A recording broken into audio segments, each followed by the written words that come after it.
তাড়াহুড়া করে যেন প্রক্রিয়ায় যাতে কোনোভাবে এটা তৈরি না হয়, এটা প্রয়োজনীয় সময় নিয়ে এই যে দলিলটি এটা তৈরি করতে হবে, কারণ এটা একটা ঐতিহাসিক দলিল। এটা ভবিষ্যতে হয়তো আমাদের একটা পলিটিক্যাল রেফারেন্স কিংবা রাজনৈতিক একটা সূত্র হিসেবে সবসময় আমাদের ভবিষ্যতে কাজে লাগবে।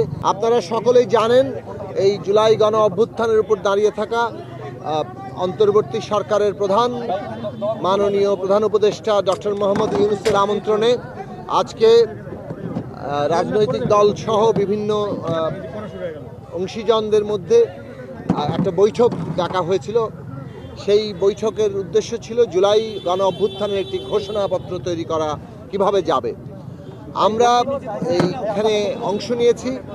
আমরা মূলত আজকে কথা বলেছি যে এই জুলাই ঘোষণাপত্র যেটা তৈরি হতে পারে, কেননা এই ঘোষণাপত্রের যে গণ অভ্যুত্থানের যে প্রেক্ষাপট, গণ অভ্যুত্থানের মধ্য দিয়ে যে জন আকাঙ্ক্ষার প্রকাশ ঘটেছে এবং গণ অভ্যুত্থান ভবিষ্যৎ বাংলাদেশের যে দিক নির্দেশনা দেয়, সেই বিষয়গুলো একটা দলিলে সন্নিবেশিত হতে পারে। তবে সেটার একটা পদ্ধতিগত দিক কী হবে, কিভাবে এই দলিলটি তৈরি হবে, সেই বিষয়ে আমরা আমাদের প্রস্তাবগুলো তুলে ধরেছি।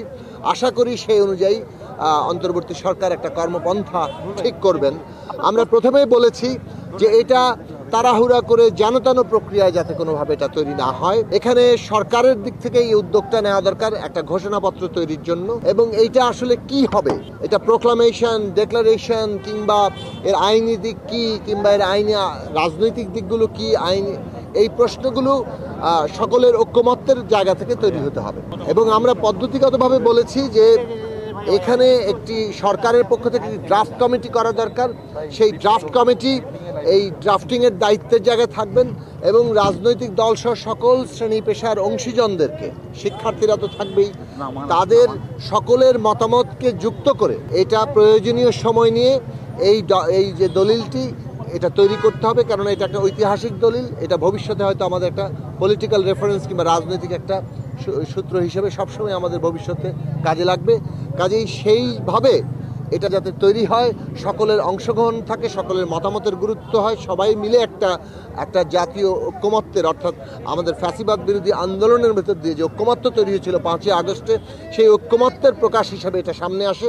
সেইভাবে আমরা দলিলটি তৈরি করার জন্য পদ্ধতিগত জায়গায় প্রস্তাব করেছি এবং এই পদ্ধতিগত জায়গাগুলোই সরকারের দিক থেকে বলা হয়েছে যে তারা এটা গুরুত্বের সাথে নিয়েছেন এবং এই পদ্ধতিগুলোই তারা বাস্তবায়ন ভবিষ্যতে করবেন। সভা আহ্বান থেকে শুরু করে যেভাবে আসলে এজেন্ডা নির্ধারণ করে প্রয়োজনীয় সময় নিয়ে সভা আহ্বান এবং সময় অনুযায়ী সময় নিয়ে আলোচনা, সেই বিষয়গুলো যাতে ভবিষ্যতে গুরুত্ব পায় এবং সেই দিকটিকে আমরা গুরুত্বের সাথে তুলে ধরেছি।